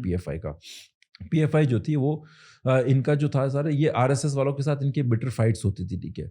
एक क्रिश्चियन प्रोफेसर जो था वो अब कुछ उसने कोई पेपर सेट किया था, उसने प्रॉफिट मोहम्मद को रेफर किया था, उसके हाथ पांव तक काट दिए थे, ठीक है, वो भी इसमें मेंशन किया गया ना। तो ये इन्होंने जिस ढंग से वहाँ पर अपना पूरा नेटवर्क फैलाया, फिर वहाँ पर केरला में कैसा, मुझे मेरे कई सारे मित्र बताते हैं कि स्कूल्स के बाहर जो है वो जो छोटे छोटे फूड स्टॉल्स लगते थे, उसके अंदर ये बीफ सेल करते थे, ठीक है। 30-40 साल पहले से शुरू कर दिया इन्होंने। अब तो हिंदुओं ने ही बीफ खाना शुरू कर दिया। आज आप पूछो तो कहते भाई हमारे यहाँ तो बीफ खाने का कल्चर है। केरला वाले मुझे कहता कल्चर वल्चर कुछ नहीं, 30 साल से 40 साल से कोई चीज़ चल रही तो कल्चर आप मान ली क्यों? क्योंकि वो जो था जब बाहर जो लगती थी स्टॉल्स, वो लगती इन लोगों की थी, ये बीफ बेचते थे। लोकल जो कम्युनिस्ट सरकारें थी, कांग्रेस की सरकार, वो इनको मदद करती थी, कम्युनिस्ट गवर्नमेंट सेक्युलरिज्म के नाम पर। आज मामल्लपुरम में स्थिति यह है कि रमज़ान के महीने में कोई नॉन मुस्लिम भी वहाँ पर रेस्टोरेंट नहीं खोल सकता। तो पूरा एक सोशल स्पेस इन्होंने ऑक्यूपाई कर लिया, पॉलिटिक्स में ऑक्यूपाई कर लिया। बीच में आया था कि करीब 800 से ऊपर जो पुलिस के जो लोग थे वो पीएफआई वालों के साथ हैंड्स इन, इनके साथ एसोसिएशन था, वो था। और ये बहुत ही एक डेंजरस, इनका जो चैरिटी ग्रुप्स हैं वो काम कर रहे हैं। मैंने एक पेपर इन्वेस्टिगेट किया था, बेसिकली उसको संडे गार्डियन ने डिस्कस किया। तो वहाँ एक ईद चैरिटी है कतार की, अल थानी जो उनकी रॉयल फैमिली है उनकी फंडेड चैरिटी है। तो ईद चैरिटी के कई सारे लोग जो है वो केरला के अंदर सलाफी और वहाबी एक्टिविटीज़ को फंड कर रहे थे, ठीक है, मैक्सिमम। और वो यूपी के अंदर भी कुछ जगह थी, वहाँ पर भी फंड कर रहे थे। तो इनका एक जो एजेंडा जो था बेसिकली इस्लामाइजेशन का प्रोजेक्ट, वो बड़ा एक रैपिड गति से चल रहा है। कन्वर्जन्स हो रहे थे वहाँ पर, सत्य सारिणी सभा करके इन्होंने कोई बनाई थी केरला के अंदर, वो भी है। उसके अलावा जो है फिर इनका ये था कि अपना जो कहते हैं ना मैक्स, ये मुस्लिम बच्चों को इनकरेज करते थे पीएफआई वाले कि आप से आईएएस बनिए, आईपीएस बनिए, जुडिशरी में जाइए, ताकि वहाँ पर एक हाईजैक किया जाए इंस्टीट्यूशंस को। तो Kerala has emerged as a major आपका जो है ना हेडेक फॉर इंडिया का पूरा का पूरा वहाँ पर। और क्रिश्चियंस भी दुखी हैं वहाँ पर, जो है ना। देखिए जो आईसिस ज्वाइन करने गए थे ना, उसमें कई क्रिश्चियन लड़कियां थी जिनको कन्वर्ट करके लेके जाया गया। केरला पे आखिरी में एक और इंसाइट जो मुझे बहुत इंटरेस्टिंग लगा आपका, वो है कि आपने जो लिखा है कि 2 स्ट्रीम हैं रेडिकल्स के केरला में। एक तो सलाफीज हैं जिसमें IUML इंडियन मुस्लिम लीग वाला जो एलिमेंट है, और एक जमाते इस्लामी। बेसिकली लेफ्ट वर्सेस राइट, वहाँ पे भी थोड़ा डिवीजन दिखता है। एक कांग्रेस के साथ अलायंस में रहता है और एक कम्युनिस्ट के साथ अलायंस में रहता है। तो इस पे थोड़ा बताइए। ये डिवीजन है, बट ये मैं इन डिविजन्स को एक बहुत ही शॉर्ट टर्म और टैक्टिकल फिनोमिना मानता हूँ, है ना, कि ये पॉलिटिकल कन्वीनियंस के लिए इस तरह के डिविजन्स आपके हो जाते हैं। कोई इंडियन यूनियन मुस्लिम लीग करके एक पार्टी है, वो इनके साथ अलायंस वगैरह होती है। लेकिन हमें जब as a counter terrorism analyst और रिसर्चर मैं इसको देखता हूँ, तो मैं एक लॉन्गर टर्म अप्रोच के साथ, एक स्ट्रेटेजिक अप्रोच के साथ इस समस्या को समझने की कोशिश करता हूँ। तो आप लॉन्ग टर्म में देखें तो ये सारे आउटफिट्स जो हैं धीरे धीरे क्या कर रहे हैं, इस्लामिक जो एक्सट्रीमिस्ट डॉक्ट्रिन्स जो हैं और जो डिस्कोर्स है उसको मेन स्ट्रीम कर रहे हैं। कि भाई देखिए, आपने कह दिया कि इंडियन यूनियन मुस्लिम लीग तो साहब मॉडरेट है, बैलेंस्ड है, और आपका जो पीएफआई है वो एक्सट्रीम है। तो एटलीस्ट आपने बेंचमार्क को एक तो ऊपर कर ही दिया ना। ठीक है। तो इसलिए अल्टीमेटली ये समस्या बड़ी बनती जा रही है, और धीरे धीरे ना सारा का सारा वो आपका जो सेक्युलर जो स्पिरिट है कॉन्स्टिट्यूशन की, उसको सेबोटाज करके कंप्लीटली डाइल्यूट कर रहे हैं। और एक जो जब मेन स्ट्रीम का जो स्पेस है, मेन जो सेंटर स्टेज है, वो ऑक्यूपाई कर लेगा ये आपका इस्लामिक एक्सट्रीमिस्ट डिस्कोर्स, तो फिर जो है उसमें ये कि अब फिर तो ये रहेगा ना कि मतलब जैसे अब जमाते इस्लामी तो ठीक है, अपना ठीक ठाक, वो तो उसको आप कुछ मत कहो, वो तो अपना स्कूल चलाते हैं। प्रॉब्लम तो आपको साहब ये अल कायदा जो है ना, ये एक्सट्रीमिस्ट ऑर्गेनाइजेशन है। मतलब आपने अल कायदा के लिए वहाँ पर एक रहने के लिए स्पेस क्रिएट कर दिया। ठीक है कि साहब अल कायदा है, अभी तो ये है कि साहब अल कायदा क्या, जमाते इस्लामी को भी हम टेररिस्ट मानते हैं, ठीक है, कोई स्पेस ही नहीं है इनके रहने का। लेकिन आपने जमाते इस्लामी को ला करके बाकी को खदेड़ दिया, और अल कायदा को वहां पर भी, चलो मैं बड़ा घर ऑक्यूपाई कर लूँ तो तू छोटा घर मेरे साइड वाला ले ले जा। एक मुझे लगता है कि इसमें सबसे फैसिनेटिंग इंसाइट जो आपकी इस पुस्तक में है, वो है उदयपुर की केस स्टडी जो आपने डाली है। और ये बुक आई थी 2019 में। उसके बाद हमने देखा नूपुर शर्मा का जो इंसिडेंट हुआ, उसके बाद कन्हैया लाल की किस तरीके से गला रेत कर हत्या करी गई इस्लामिस्ट द्वारा। तो वो एक तरीके से प्रोफेटिक इंसाइट आपका था, जिस तरीके से आपने प्रेडिक्ट किया कि उदयपुर की किस तरीके से जो हवा है, जो वहाँ पे जो रेडिकलिज्म है वो बढ़ रहा है। तो ये मुझे बताइए थोड़ा कि उदयपुर में हो क्या रहा है, क्योंकि मुझे लगता है कि ये सिर्फ उदयपुर की स्टोरी नहीं है, ये बहुत सारे टायर 2 टायर 3 टाउन्स की स्टोरी है। आई एम रियली इम्प्रेस्ड कि आपने इस चीज़ को पॉइंट आउट कर लिया, क्योंकि 2019 में मैंने ये जो कहानी जो लिखी थी उदयपुर के अंदर, उस वक्त 2-3 घटनाएं हुई थी। एक तो शार्ली हेब्डो के जो कार्टून्स वगैरह बने थे, उसके बाद सबसे बड़ा जो प्रोटेस्ट हुआ था वो बेसिकली कार्टून्स जो प्रॉफिट के ऊपर बने थे। तो सबसे बड़ा प्रोटेस्ट मूवमेंट पूरे नॉर्थ इंडिया में उदयपुर में हुआ था, है ना। अब देखिए, अगर आप कम से कम हजारों की संख्या में आप लोग इकट्ठा कर रहे हो, है ना, नबी की शान में गुस्ताखी करने वालों के खिलाफ, आप अगर जो है हजारों की आप संख्या में आप लोग इकट्ठा कर रहे हो, तो वो चीज़ कोई 15 मिनट या आधे घंटे में नहीं हो सकती। उसके लिए आपको एक बड़ा एक स्ट्रॉन्ग इंस्टीट्यूशनल नेटवर्क चाहिए, वहाँ पर एक बेस चाहिए मूवमेंट का, और वो ओवर द ईयर्स बनता है। तो ये जो लब्बैक वाले लोग जो थे, ये उस एरिया में दौरे करना, लोगों से मिलना, बात करना, वो आकर के काफ़ी लंबे टाइम से करते थे। हम देखते थे लोगों को हरी पगड़ी पहन करके आते थे, भाई ये लोग कौन है, बड़े अलग तरह के लोग दिख रहे हैं जाके। हम लोग चूँकि अब मैं तो मेरा ये फील्ड है इसलिए मैं नोट करके कभी क्यूरियोसिटी एक्सप्रेस करता था, लेकिन वहाँ की जो लोकल पुलिस है या फिर इंटेलिजेंस है उनके नज़र में तो कभी ये चीज़ें आई नहीं। बट जब वो शार्ली हेब्डो के कार्टून्स के बाद ये सारा इंसिडेंट हुआ, वो एक टर्निंग पॉइंट था कि उदयपुर जैसी स्लीपी छोटी जगह के अंदर, रिमोट जगह के अंदर ऐसा कैसे हो सकता है। जनरली ऐसी जगहों पर जो है बड़ा एक जीवन सुस्त आपका होता है, वहाँ तो टूरिज्म है इसलिए फिर भी थोड़ी एक्टिविटी है। अदरवाइज आपको हद से हद अखबारों में कभी कोई खबर इस तरह की दिख गई तो दिख गई कि साहब सड़क पर गधा मरा पड़ा मिला और प्रशासन शांत, क्या कुछ होता ही नहीं था कि तो ऐसी स्लीपी टाउन के अंदर ये कैसे हो गया कि पेरिस में कोई घटना हो रही है और यहाँ पर ये सड़कों पर हजारों की तादाद में उतर गए। Law and order massive problem बन गई क्या। और किसी ने नोटिस नहीं किया उस टाइम पे, मतलब वो लोग, आपने कहा कि लोगों ने नोटिस किया बट प्रशासन ने नोटिस नहीं किया, क्योंकि अगर उसके बाद तो फिर कन्हैया लाल वाला कांड हो गया। उनके लिए बिल्कुल एक ये रूटीन लॉ एंड ऑर्डर की प्रॉब्लम थी कि ठीक है इकट्ठे हुए हैं, आप ज्यादा छेड़ो मत इनको, डिस्पर्स कर करा के शाम तक चले जाएंगे। उसके बाद एक घटना और हुई उदयपुर के रीजन के अंदर, राजसमंद के अंदर एक कैरेक्टर था, वो आई थिंक आपका एससी कम्युनिटी से था, यूट्यूब वगैरह को देख करके काफ़ी थोड़ा सा इन चीज़ों को वीडियोस देखता रहता था हिंदू मुस्लिम इश्यूज़ के ऊपर। उसने एक बांग्लादेशी आपका कॉन्ट्रैक्टर था वहाँ पर, इलीगल इमिग्रेंट टाइप का था, अफराजुल, उसको जला के मार दिया क्योंकि उसने लव जिहाद का कुछ मामला था, लोकल लड़की शादी वादी की थी, तो उससे ये जो बंदा था आपका, जो हिंदू लड़का था आपका, उसका नाम भूल रहा हूँ मैं, वो अभी बंद है वो जेल में, तो उसने उसको जला के मार दिया, ठीक है कि ये तूने, और वो कम्युनल, मतलब वो प्रॉपर उस एंगल था कि भाई तुमने लव जिहाद किया इसलिए हमने तुमको मारा। उसके अगेंस्ट भी भयंकर राइट उदयपुर के अंदर, ठीक है ना, और मतलब उस राइट लाइक सिचुएशन बन गई पूरे शहर के अंदर। आप देखें तो काफ़ी सारे मुसलमान इकट्ठे होने लगे, और मुसलमान जब इकट्ठे होने लगे तो हिंदू भी आसपास के गाँव से बसेस भर भर के सिटी के अंदर आ रही हैं, और ऐसी स्थिति बन गई कि एक छोटा सा स्पार्क हुआ नहीं, यहाँ कम से कम आपकी जो है ना 500-700 लाशें गिरेंगी क्या, ठीक है। तो मतलब इसका कारण क्या है, मतलब डेमोग्राफिक्स चेंज हुए हैं उदयपुर के या कोई और कारण है? दो तीन चीज़ें, एक तो उस रीजन के अंदर भी शुरू से जो है ना ये जो हिंदू मुस्लिम कॉन्फ्लिक्ट एक हिस्ट्री रही है, ठीक है, महाराणा प्रताप के काल से, ठीक है ना। राजस्थान एक वॉरियर स्टेट रहा है हमारा, बॉर्डर स्टेट है, ठीक है, तो वहाँ पर ये सिविलाइजेशनल, रिलीजियस और कल्चरल आइडेंटिटी के इश्यूज बहुत सेंसिटिव है राजस्थान के अंदर, बाबा रामदेव की भूमि है वहाँ पर, महाराणा प्रताप की ज़मीन है, तो लोगों ने अपनी धार्मिक स्वतंत्रता इसको बचाने के लिए बहुत लड़ाइयाँ लड़ी हैं, ठीक है। राजस्थान में आप देखें तो कभी भी मुस्लिम आक्रांता वहाँ पर डायरेक्टली शासन नहीं कर पाए, एंड तक शासन आपका राजपूत शासकों का ही रहा, क्योंकि वो लोग लड़ते रहे, ठीक है। अनलाइक यूपी वगैरह आप देखेंगे, बिहार वगैरह, तो वहाँ पर वो लोग डायरेक्ट उन्होंने कब्जा कर, लेकिन राजस्थान में कभी वो डायरेक्टली नहीं आ पाए। फिर लेटली जो वहाँ पर जो लोकल मुस्लिम थे उनके अंदर ये जो इंटरनेशनल पैन इस्लामिस्ट टेंडेंसीज हैं ये काफ़ी आने लगी हैं, ठीक है। और मैं मानता हूँ कि 90s के बाद से ये चीज़ें शुरू हो गई थी। लेकिन कई बार होता क्या है ना कि आर्यन जी, चीज़ें तो होती हैं अंडरग्राउंड लेवल के ऊपर, लेकिन हम उन पर ध्यान नहीं देते, ठीक है, हमारी नज़र नहीं जाती। अब मैं उदयपुर की, आपने बात की, मैं आपको 2 इंसिडेंट बताऊंगा। उदयपुर के अंदर मेरे फादर जो हैं वो स्टेट पुलिस सर्विसेज से रिटायर्ड हैं, वो अपना स्टेट इंटेलिजेंस में भी काफ़ी लंबी टाइम तक रहे। तो हम लोग जब 95-96 के आसपास देखते तो वहाँ पर एक कैरेक्टर का नाम सुनते थे, छोटा दाऊद बोलते थे उसको, तो उदयपुर छोटा दाऊद, छोटा दाऊद, ठीक है, पास एक जगह है प्रतापगढ़ में, नौगांव वहाँ करके, वहाँ का वो कैरेक्टर था। और वो इन सारे बड़े जो गैंगस्टर्स थे, दाऊद वाउद इनके लिए काम करता था, वहाँ पर कभी आता था, पाकिस्तान भी जाता था। मतलब आप सोचिए उस वक्त भी इनके मूवमेंट थे, ठीक है, नहीं था।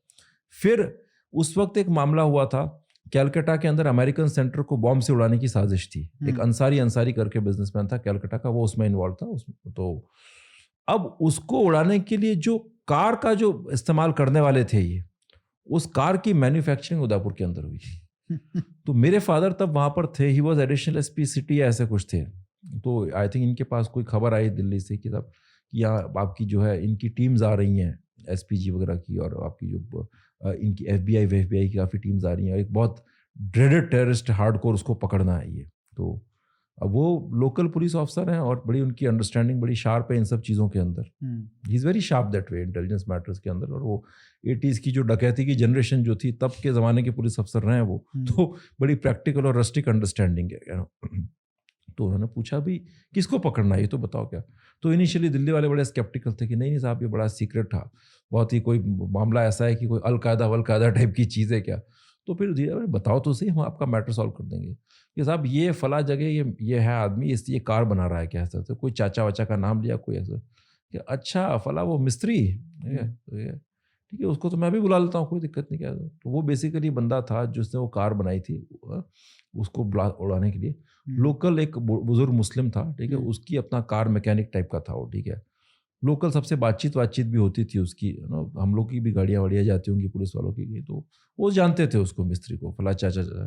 तो कि ठीक है, मैं तो उसको जानता हूँ, अभी बुला लेता हूँ उसको, क्या दिक्कत है। तो उसके जिसके लिए टीम आई थी वहाँ से पूरी, वो इनके स्वॉट टीम्स वगैरह जो ड्रेस वगैरह करके आते हैं पूरा का पूरा, है ना, कि जहाज उतरा, 50-60 लोग उतरे कि आप बैठो अभी आ जाएगा वो, तो पूरा कॉर्डन कर करके और ऑपरेशन करने की तैयारी में थे। इतने में उन्होंने बुलाया, वो चाचा आ गए वहाँ पर, मिस्त्री जी, भाई आपने क्या किया। हाँ साहब, ये गाड़ी बनाई। उसको पता नहीं था कि वो गाड़ी किसके लिए बन रही है, ठीक है, वो कार किसके लिए, उसको मॉडिफाई करवा रहे थे वो उसमें, ठीक है। तो ऐसा ऐसा हुआ, तो मतलब पकड़ा गया फिर, ठीक है। ऐसे ही एक और केस था, ये सज्जाद अफगानी जब इंडिया में आया था, तो उसका आई थिंक ID कार्ड या ऐसा कुछ था, वो टोंक जो डिस्ट्रिक्ट राजस्थान में, वहाँ से। तो ये 3 एग्जाम्पल्स देने के पीछे मेरा पर्पज ये है कि ये सारी की सारी चीज़ें एक सटल लेवल पर बहुत पहले भी हो रही थी राजस्थान में या छोटे शहरों में, भारत के इन जगहों के ऊपर। तो ऐसा नहीं है कि नहीं हो रही थी। पैन इस्लामिस्ट टेंडेंसीज उस जमाने में भी थी। जैसे अजमेर में जो एक मेजर रेप कांड हुआ था सोफिया के अंदर, जिसके अंदर जो ये खादिम फैमिली जो थी अजमेर की, उसके लोग इन्वॉल्व थे। आईसिस का एक मेजर रिक्रूटर तो हाल फिलहाल में जयपुर से पकड़ा गया था, ठीक है। तो हिंटरलैंड के अंदर भी जो है ना, ये नेटवर्क्स काम कर रहे हैं। उदयपुर के अंदर जैसे हमने बताया कि कुछ तो मैंने पुराने इंसिडेंट बताए, लेकिन जो ये पैन इस्लामिस्ट कॉन्शियसनेस है, पिछले 8-10 साल के अंदर ये काफ़ी ज़्यादा फैली है, ठीक है। सोशल मीडिया का भी उसमें एक मेजर रोल है। काफ़ी बाहर से मौलवी और क्लेरिक्स वहाँ पर आने लगे हैं, जो इस तरह की पॉइजनस वेनमस बातें इनमें फैलाने लगे हैं। फिर जो देश का जो राजनीतिक माहौल बन रहा है, उससे भी ये काफ़ी प्रभावित होने लगे हैं। जो इंटरनेशनली जो अल कायदा वायदा की एक्टिविटीज़ हैं, जो आईसिस वाइसिस की एक्टिविटीज़ हैं, उनके बारे में भी ये लोग पढ़ते हैं। और जो इनके पैलेस्टीन में हाँ, वो चल रहा है, उसके बारे में भी पैलेस्टीन का चल ये रहा लोग है। पढ़ते हैं। और इनके जो सीक्रेट कम्युनिकेशन जो ग्रुप्स हैं, क्या ना, जो अब आपके जो क्लोज व्हाट्सएप ग्रुप्स होंगे और भी कई सारे, वहाँ पर बहुत जहरीला मटेरियल आता है, ठीक है। तो उससे वो चीज़ें, लोगों की माइंड सेट पूरा बदल गया है। जहाँ तक डेमोग्राफी की बात है, यस, डेमोग्राफी भी चेंज हुई है।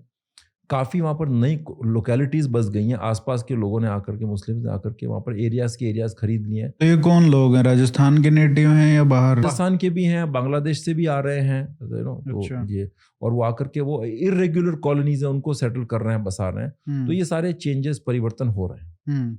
कश्मीर। अब फिर उसके बाद एक चीज़ मैं और कहूँगा इससे पहले कि ये अगर इस किताब को ही ये लोग पढ़ लेते हैं, ठीक है, तो इनको आइडिया हो जाता कि कन्हैया लाल वाला मर्डर जो है ना, वो मैटर कितना सीरियस था। और शायद कन्हैया का मर्डर नहीं होता, क्योंकि जब कन्हैया को धमकी मिली थी तो वो गया था शिकायत लेके कि साहब मेरे साथ ऐसा ऐसा हो रहा है।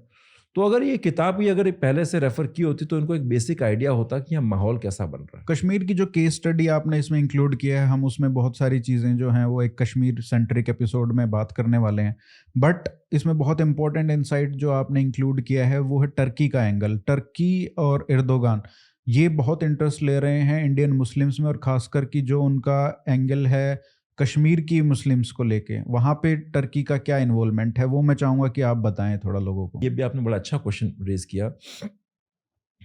टर्की को भी, है ना, टर्की एक बड़ा एक यूनिक किस्म का कंट्री है, ठीक है। एक लंबे अरसे तक जो इस्लाम की जो तलवार जो थी, उसको टर्की की ऑटोमन कैलिफेट उसने लेके थाम के रखा हुआ था। और यूरोप में भी जो अटैक्स किए थे वो ऑटोमन कैलिफेट वालों ने किए थे। कॉन्स्टेंटिनोपल पर कब्जा किया था, सब कुछ था। तो जो कहता ना, एक जो मेजर जो वेस्ट के साथ फाइट जो थी इस्लाम की, वो उसको रिप्रेजेंट करता था ऑटोमन कैलिफेट, ठीक है। फाइनली फर्स्ट वर्ल्ड वॉर के बाद जब इन वेस्टर्न पावर्स ने ऑटोमन कैलिफेट को डिसमेंबर किया, तो वो टर्की के लिए और इस्लाम के लिए एक बहुत शैटरिंग ब्लो था, एम्बेरसिंग इंसल्ट का। उसने तोड़ दिया इनको। उसके बाद मुस्तफ़ा कमाल पाशा के अंदर टर्की का एक सेक्युलराइजेशन शुरू हुआ, ठीक है ना, और टर्की का मॉडर्नाइजेशन शुरू हुआ। अब वो जो है, जो मॉडर्न सेक्युलर वहाँ पर फोर्सेस थी, वो अपना काम करती रही, लेकिन फिर भी एक तबका टर्की के अंदर जो था, जो अपने पुराने जो ग्लोरियस रिलीजियस पास्ट को याद करता था और कहता कि हमारे साथ गलत हुआ है, लेकिन वो सप्रेस था। उसको ये मुस्तफ़ा कमाल पाशा वगैरह इन लोगों ने बड़ा कहा कि भाई कोई रिलीजन नहीं। तो उन्होंने पूरी यूरोपियन लाइफस्टाइल अपना ली, और उसके बाद में तो टर्की यूरोपियन यूनियन का मेंबर बनने की बहुत कोशिश की, लेकिन जो पुराने जो कहते हैं ना, पुरानी दुश्मनियाँ इतनी आसानी से भुलाई थोड़ी जा सकती है, तो यूरोपियन यूनियन का कभी मेंबर बन नहीं सका। इन द मीन टाइम ये जो आपका एर्दोगान जो है, ये टर्की की लीडरशिप ले ली इसने, ठीक है। इनका आपका प्राइम मिनिस्टर बन गया था। और उसके बाद जो है टर्की का जब ये हेड बना, स्टेट हेड, उसके बाद इसका विजन डिफरेंट था। ये पैन इस्लामिस्ट, ये अपने आप को एक खलीफा टाइप का बनाना चाहता है, ठीक है ना। अब इसके दिमाग में क्या है कि इसको पता है कि अरब वर्ल्ड के अंदर तो लीडरशिप किसके पास है, सऊदी के पास में, वहाबिज्म है। सारे रिलीजियस प्लेसेस को भी वो कंट्रोल करता है। तो अगर वहां पर ये खलीफा के लिए क्लेम करेगा, कुछ कोशिश करेगा, तो वहां से चैलेंज मिलेगा इसको, ठीक है। लेकिन साउथ एशिया में तो नहीं मिलेगा ना चैलेंज। साउथ एशिया में मुसलमानों की संख्या बड़ी ज़बरदस्त है, और चूंकि पुराना एक इंडिया का एक कनेक्ट रहा है, ये टर्की टाइप का जो इस्लाम है ना, उससे सूफी इस्लाम, यहाँ पर भी टर्की से रूलर्स भी आए थे सारे के सारे। मुगल्स का भी एक वो लीनियज था आपका, टर्को मंगोल लीनियज था। तो इसलिए आपका टर्की का साउथ एशिया में एक हिस्टोरिकल होल्ड बड़ा स्ट्रांग है। सऊदी अरब का नहीं है, लेकिन टर्की का है। बरेलवी मुसलमान है यहाँ पर, वो ऑटोमन खलीफा को अपना राजा स्वीकार करेंगे ही करेंगे। जब इसको ऑटोमन कैलिफेट को डिसमेंबर किया गया था, तो सबसे पहली जो है कैलिफेट बनाने के लिए जो जंग हुई थी, वो मतलब कहते हैं मूवमेंट हुआ था, वो इंडिया में हुआ था। बिल्कुल। और उसका अध्यक्ष को नेतृत्व किसने किया था पता है? गांधी जी। गांधी जी ने, क्या है ना। तो बगदादी को इंस्पिरेशन गांधी जी से मिला होगा शायद तक, ठीक है। तो वो उस वक्त सबसे पहला तब हुआ था, ठीक है। और हमारी मुसलमानों ने लाखों की संख्या में ज्वाइन किया था इसको, ठीक है। तो टर्की की एक बड़ी खास अहम एक स्थान है यहाँ पर, बड़ी इज्जत है। तो अब ये टर्की जो है इसने देखा कि अगर आपको साउथ एशियन मुस्लिम्स की सपोर्ट चाहिए तो आप कश्मीर को पकड़िए। पाकिस्तान के साथ उनकी दोस्ती है ही स्ट्रांग। कश्मीर के अंदर इन्होंने जो है देखा एंटी इंडिया माहौल है, तो उन्होंने सारा का सारा लोगों को कहते हैं ना मोबिलाइज करना शुरू किया हर तरीके से। एर्तुगरुल गाजी सीरियल निकाल दिया, जिससे लोगों को एक सॉफ्ट पावर अप्रोच अपनी तरफ मिला लिया। इंडिया के अगेंस्ट खूब प्रोपेगेंडा मटेरियल टीआरटी वर्ल्ड में निकालना शुरू कर दिया। कश्मीरियों को लाके नौकरी देना, प्लेटफॉर्म देना, वो सब शुरू कर दिया। पाकिस्तान की हर तरीके से मदद करना, चाहे वो ड्रोन सेक्टर उसमें कर दो। तो उसकी वजह से टर्की कश्मीर के अंदर बहुत पॉपुलर हो गया। सऊदी अरब जो है उसकी मोदी जी के आने के बाद भारत से दोस्ती हो गई। तो सऊदी पहले जो वहाबी वहां पर इस्लाम फैला रहा था, तो उसको जो है अब वो मोदी जी से दोस्ती होने के बाद, मोदी जी को जो हाईएस्ट सिविलियन अवार्ड मिला, उसके बाद सऊदी वहां पर अनपॉपुलर हो गया। और दूसरी बात यह कि सऊदियों का जो अहले हदीस वाला डॉक्ट्रिन है, वो उसके जिहाद को लेकर के बड़े स्पेसिफिक थॉट्स है। वो कहते हैं कि साहब जिहाद कोई भी नॉन स्टेट एक्टर नहीं लॉन्च कर सकता, वो खलीफा ही कर सकता है और इस्लामिक स्टेट ही कर सकता है। तो पाकिस्तान तो पूरी तरह से इस्लामिक स्टेट है भी नहीं, ठीक है। और दूसरी बात जो है, ये जो लश्कर वश्कर है, ये कोई खलीफा नहीं है, ये तो टेररिस्ट ऑर्गेनाइजेशन है, ये स्टेट नहीं है। तो और फिर जो है इनकी, हमारा जो स्टेट है इंडिया का और एजेंसीज है, उनके साथ भी एक अंडरस्टैंडिंग हो गई कि भाई अपना जो करना है करो, लेकिन आप टेररिस्ट एक्टिविटीज में इन्वॉल्व नहीं होगी। तो इसलिए अहले हदीस वहां पर अनपॉपुलर हो गई, ठीक है। और अहले हदीस का एक संख्या भी कम है, जो कि कश्मीर का भी इतिहास वो एतकादी मुसलमानों वाला रहा है, बरेली वाला। तो टर्की वर्की की एक तो वैसे ही हिस्टोरिकल कम थी पॉपुलेशन। और तो टर्की ईरान वगैरह का इनका कश्मीर में एक हिस्टोरिकल लिंकेज है, ठीक है। तो इसलिए टर्की बहुत पॉपुलर हो गया। और आज टर्की बड़ा, कई सारे कश्मीरी जाते हैं वहां पर, टर्की में काम कर रहे हैं टीआरटी वर्ल्ड वगैरह के अंदर, उनके साथ मतलब वहां पर सेटल होते हैं। उनकी तरह से एक तरह से कश्मीरी जो आपका जो ये जिहाद है, उसका एक सेकंड हेडक्वार्टर टाइप का हो गया टर्की। सर अब आते हैं जो सबसे इम्पोर्टेंट चैप्टर है इस बुक का, countering radicalisation strategies and measures. अब आपने इसमें लिखा है कि स्ट्रेटजी बनाने से पहले तो आपको रेडिकलाइजेशन की जो प्रॉब्लम है उसको एक्नॉलेज करना पड़ेगा, उसके रूट्स क्या हैं उसको समझना पड़ेगा। डायग्नोसिस जो आपने लिखा है कि वो वो करना ज़रूरी है। उसके बाद ही जो सबसे इम्पोर्टेंट स्टेप है नैरेटिव बिल्डिंग का, वो हो पाएगा। तो मैं चाहता हूँ कि आप इसको बताएं कि एक तो डायग्नोसिस और एक उसका जो सबसे इम्पोर्टेंट स्टेप है वो क्या होगा, क्योंकि इस तरीके का काम, काउंटर रेडिकलाइजेशन की स्ट्रेटेजी बनाना, मेजर्स देना इतने डिटेल तरीके से, वो आज तक किसी ने नहीं किया है। तो मैं चाहूँगा कि आप इस पर थोड़ा बताएं। देखिए, मैं इसमें दो चार बातें सबसे मैं एज ए बैकग्राउंड सेट करना चाहूँगा कि एक तो हमें ये एक्सेप्ट करना होगा कि प्रॉब्लम बहुत ही पॉइजनस और सीवियर रूप ले चुकी है, ठीक है। ये अभी तक अपीजमेंट करते करते करते आपने लोगों के दिमाग में बहुत गलत चीज़ें डाल दी। मसलन एक एग्जाम्पल, अब जैसे वक्फ बोर्ड है, ठीक है, आपकी कंट्री की तीसरा लार्जेस्ट प्रॉपर्टी होल्डर बन जाता है, ठीक है। अगर आप उसके अगेंस्ट कुछ एक्शन लेते हैं तो आपका जो है मुस्लिम लीडरशिप में से बात आती है कि हमारी ज़मीनें कब्जाना चाहते हैं। मतलब एक बिल्कुल सरासर गलत चीज़ जो हो रही है, क्या है ना, आपका जो है वो ज़मीनों की ज़मीनें कब्जा रहे हैं। किसी भी ज़मीन पर क्लेम करता है तो कोई सुनवाई नहीं, कुछ नहीं, उसको भी वो सही कह करके डिफेंड कर रहे हैं। इसका मतलब उनके दिमाग के अंदर एक सेंस ऑफ एंटाइटलमेंट और रेडिकलाइजेशन कितना स्ट्रांग है, ये सिर्फ उसका एक एग्जाम्पल है, ठीक है।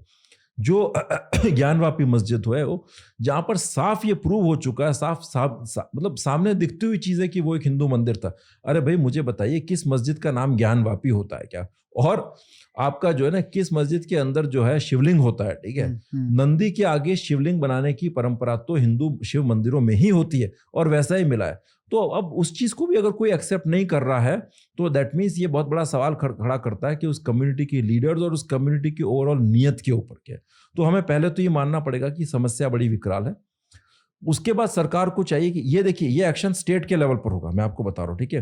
क्योंकि स्टेट के लेवल पर कोऑर्डिनेटेड एक्शन होगा, आप बिखराव के तौर पर काम नहीं कर सकते। तो सबसे पहले तो आप एक चीज दिमाग से निकाल दीजिए कि आप जो है ना कोई छोटे मोटे मेजर्स लेंगे सिर्फ वोट बटोरने के लिए और एक पॉलिटिकल मुद्दा बना करके, वो नॉनसेंसिकल और बड़ी जो है ना रबिश अप्रोच नहीं चाहिए, ठीक है? आपने सीए एनआरसी लेकर क्या है, आपने कुछ कर नहीं पाया। आपने देखिए पिछले 10 साल के अंदर क्या हुआ है, 10 साल में ठीक है हिंदू मोबिलाइज हुआ है, आपका जो है ना सब कुछ हुआ है, इन चीज़ों पर अवेयरनेस बढ़ी, लेकिन उससे हुआ क्या है, मुसलमान तो कंसोलिडेट हो गया है। उसके वहाँ पर तो यही परसेप्शन गया है कि उसके एग्जिस्टेंस को खतरा है, क्योंकि कन्फ्यूजन भी बहुत था, यहाँ से मैसेजिंग भी क्लियर नहीं थी गवर्नमेंट की तरफ से। उसको लगता है कि उसके एग्जिस्टेंस को खतरा है और उसे अब आखिरी जंग आई लड़नी थिंक है, उसका ठीक है? एक मेजर रीजन है कि ये जो स्टूपिड अप्रोच है, हाँ, कि जिसके थ्रू आप मोटर माउथ जो हैं जो इस साइड आपने कुछ कॉन्क्रीट आप कर तो रही नहीं, करना हाँ, कुछ नहीं हाँ, है, you just say the wildest yes thing yes जो उनको और रेज में लेके जाए यस, एंड वो सोचे कि ये तो हमारे एनिमी है, कर कुछ नहीं रहे हो। प्रोवोकेटिव बात आप करते हैं। ये जो शॉर्ट टर्म अप्रोच है, रेटोरिक्स वाली, पॉलिटिकल गेन्स लेने वाली, इससे हट करके आपको इस समस्या को नेशनल सिक्योरिटी थ्रेट के रूप में आइडेंटिफाई करना पड़ेगा, उसको डॉक्यूमेंट करना पड़ेगा और फिर इसके ऊपर एक लंबा कम से कम 15 साल का एक रोड मैप तैयार करना पड़ेगा, ठीक है? हमें इसके लिए क्या करना है और उसमें एक मल्टी प्रोन्ड अप्रोच होगी। मैं आपको अभी मैं ये बात मैं फिर संकेतों में कहूंगा, उसके अंदर बहुत hard core tough forceful kinetic measures होंगे, प्रोपेगेंडा वाले मेजर्स होंगे, कंसिलिएशन वाले, नेगोशिएशन वाले, रिलीजियस डीरेडिकलाइजेशन के मेजर्स होंगे और कई सारी चीजें होंगी। लेकिन उसके लिए इनको सीरियसनेस के साथ में इस मुद्दे को उठाना पड़ेगा, उसके लिए एक बॉडी फॉर्म करनी पड़ेगी। और मैं इन चीज़ों पर ज़्यादा ओपन डोमेन में डिस्कस करने से कुछ फ़ायदा नहीं है, बिकॉज सरकार इसमें जब तक इनिशिएटिव लेती है, या तो वो इनिशिएटिव ले, कुछ एक्सपर्ट्स बुला, उनको एम्पावर करे। आपने फिर इन चीज़ों को वही ब्यूरोक्रेटिक उसके हाथ में छोड़ दिया तो उससे कुछ खास होना जाना है नहीं, ठीक है? एग्जैक्ट वर्ड्स मैं आपके बताऊं तो इसमें आपने जो लिखा है, the counter narrative building exercise is a specialised task. It cannot be left to generalist bureaucrats. In India's case, one comes across many instances of uninformed, crude, and casual attempts at such a task.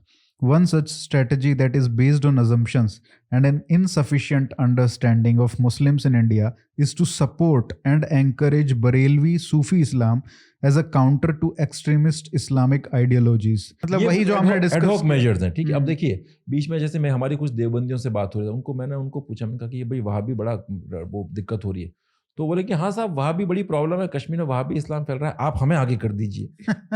तो बात वो है कि एक सांपनाथ तो दूसरा नागनाथ, तो हम जो है सांपनाथ को हटाने के लिए नागनाथ नहीं ला सकते। आई थिंक जो आपकी बुक में जो सबसे इम्पोर्टेंट स्टेप आपने रिकमेंड किया है वो है narrative building and counter narrative building का। वो एक एस्पेक्ट है, ठीक है? नैरेटिव, और नैरेटिव बिल्डिंग भी कई तरीकों से होता है। देखिए मैं आपको बताता हूँ कि अगर जैसे कन्हैया को जिसने मारा, ठीक है, अब वो गिरफ्तार हुए, गिरफ्तार होकर के अब जेल में लंबे समय तक केस चल रहे, एक जमानत से छूट गया, तो उससे क्या नैरेटिव गया कि साहब इस देश में जो है ना ढीली ढाली सरकार है, ढीला ढाला कानून व्यवस्था है और कुछ नहीं हो सकता। और वाकई में देखा जाए तो अभी जो व्यवस्था देख रहे हैं उसके आधार पर कुछ नहीं हो सकता, ठीक है? क्योंकि अगर स्ट्रीट्स पर ये लड़ाई तय होती है तो उसके अंदर जो है डेफिनेटली उन लोगों को एक एज है, ठीक है? बिकॉज वहाँ पर हर घर के अंदर आप देखेंगे तो कई जगह पाया गया है पेट्रोल बम, पत्थर रखे जाते हैं, ठीक है? तो सब कुछ होता है। और हमारी स्टेट की जो इंटेलिजेंस सर्विसेज वगैरह हैं, पुलिस फोर्स है, वहाँ पर कैपेबिलिटीज़ की अभी काफ़ी कमी है नो सर, से उस तरह से हम सर्वेलेंस रख नहीं सकते नो। और सरकार के लेवल पर भी अंडरस्टैंडिंग बड़ी वीक है, डिप्लोमेट्स के लेवल पर भी अंडरस्टैंडिंग इन इश्यूज़ की बड़ी वीक है। आधे डिप्लोमेट आपकी कहते हैं कि पाकिस्तान के साथ कोई रिलीजियस प्रॉब्लम है ही नहीं, वो समझते ही नहीं है इस चीज़ को, ठीक है ना? तो इसलिए ये सारी समस्याएं हैं। तो मतलब आपने सॉल्यूशंस की बात की, तो मैं ये कहूँगा कि मतलब आप चद्दर का कौन सा सिरा उठाएं, प्रश्न ये है क्या? जैसे आप अगर भाई आपको किसी बिस्तर पर चद्दर ठीक करनी है, आप एक तरफ से ठीक करेंगे तो वो खराब, आपको चारों सिरे एक साथ उठाने पड़ेंगे, ठीक है? तो इसलिए एक मल्टी प्रॉन्ज कोऑर्डिनेटेड अप्रोच सरकार के अंदर से आनी चाहिए। वो इस पर कुछ निर्णय करें, कोई रोड मैप बनाने के लिए कोई बॉडी गठित करें, उसको एम्पावर करें, तो फिर आगे सोल्यूशन पर बात होगी। आई थिंक आपने जो इस पुस्तक में सबसे इंटरेस्टिंग जो मेजर सजेस्ट किया है वो है developing an Islamic radicalisation index. तो ये इंडेक्स क्या है और इसके कंपोनेंट्स क्या होंगे, ये थोड़ा समझाइए। ये मेरा एक कॉन्सेप्ट है। मैंने ये देखिए, भारत की जो रेडिकलाइजेशन का चैलेंज है उसके बढ़ते हुए ना प्रभाव को देखते हुए मैंने कहा था कि एक थ्योरेटिकल लेवल पर मैंने डेवलप किया है इसको, कि हमारे पास एक इंडेक्स होना चाहिए, इस्लामिक रेडिकलाइजेशन इंडेक्स। वो हर डिस्ट्रिक्ट का भी बन सकता है, स्टेट का भी बन सकता है, सेंटर का भी। आप उसमें इंडिकेटर्स रखें, primary indicators, secondary indicators. Primary indicators में भी वहाँ पर सपोज कितने लड़कों ने टेररिस्ट ऑर्गेनाइजेशन ज्वाइन किया, आपका जो है ना व्हाट्सएप ग्रुप्स के अंदर क्या एक्टिविटीज़ चल रही हैं, ठीक है ना, कितनी नई मस्जिदें बन रही हैं, पैसा कहाँ से आ रहा है, बाहर से क्लरिक्स कौन कौन से आ रहे हैं, ठीक है। वो सेकेंडरी इंडिकेटर्स के अंदर आप देख सकते हैं कि जो है लोगों का सोशल बिहेवियर कैसा होता जा रहा है, कपड़े पहनने में उनका जो पहनावा है उसमें क्या क्या चेंजेस आ रहा है, अरब इन्फ्लुएंस तो नहीं आ रहा है, क्या ना, उनकी जो सोसाइटी के साथ जो इंटरेक्शन है दूसरी कम्युनिटी से उसमें क्या क्या हो रहा है, तो वो बड़ा डिटेल में इसके अंदर डिस्क्राइब किया। अब इस रेडिकलाइजेशन इंडेक्स को इसको स्टैटिस्टिकल टूल के रूप में डेवलप करना पड़ेगा, जिसके लिए हमें कुछ टेक्निकल लोग चाहिए, ठीक है ना। और फिर अगर ये डेवलप होता है स्टैटिस्टिकल टूल के ऊपर, तो फिर आप रेडिकलाइजेशन मेजर कर सकते हैं हर जिले के अंदर, हर डिस्ट्रिक्ट के अंदर। उसके आधार पर आप पॉलिसीज बनाएं। तो मतलब क्यों नहीं कर रही है सरकार? ये तो 2019 की किताब है, 5 साल हो गए। पर शायद पता नहीं किसने पढ़ी है, किसने पढ़ी नहीं। बड़ी मेहनत करनी पड़ेगी इसके लिए। नहीं, ऐसा भी नहीं है कि आपके अप्रोच वो नहीं ले रहे हैं, मतलब वो कुछ भी नहीं कर रहे हैं इस फ्रंट पे। अब ये तो है नहीं कि हमको डीरेडिकलाइजेशन नहीं चाहिए। वी एक्नॉलेज ये प्रॉब्लम है रेडिकलाइजेशन की, इंक्रीजिंग रेडिकलाइजेशन की। तो मतलब आपका अगर ये इंडेक्स नहीं ले रहे हैं तो अपना बना लें, वो भी नहीं हो रहा है। तो ये लोग जो कर रहे हैं वो एक हाफ हार्टेड तरह की अप्रोच है। देखिए, इसमें कोई अप्रोच मेरी या उनकी अप्रोच का प्रश्न ही नहीं है। इसके अंदर जो मैंने लिखा है वो तो well evidence based scientific approach के साथ आप जो स्टडी करते हैं उसका एग्जैक्टली नतीजा व्हाट है, आई एम ठीक है। सेइंग। तो काम करने वाले लोग इस टॉपिक पे काम करने वाले लोग ही नहीं है। और उसके बाद आपको मतलब सब कुछ किया करा है, मिल रहा है, फिर भी आप इसको यूज नहीं कर रहे हो। तो ऑन द प्लेटर है, आपको मतलब थाली आपको में बस सजाई हुई चीज है। जाके थोड़ा सा मेहनत करना है, Yes, 3-4 महीने एक अच्छे से कमेटी बनाओ, उसको यस, रिकमेंड करो, आप कुछ ट्रेन बॉडी बनाओ। टेक्निकल हैंड जो लेकर के आइए, आप जो ये कंप्यूटर्स वगैरह जो जानते हो स्टैटिस्ट, और मैं इसको सुपरवाइज कर सकता हूँ। अगर ये लोग भी ठीक है, इस इंडेक्स को आप ऐसे बनाइए तो हो सकता है, लेकिन उसके लिए बजट चाहिए, वो चाहिए। अब देखिए, हमारा काम था थ्योरेटिकली हमने इसको प्रोपाउंड कर दिया। अब Exactly. बाकी आगे तो it requires huge fund resources, वो तो मैं अपने लेवल पर तो कर नहीं सकता। नहीं, I think this is excellent work sir. और अगर कोई सरकार में सुन रहा है तो इसको प्लीज़ इसको खरीदें, इसको पढ़ें।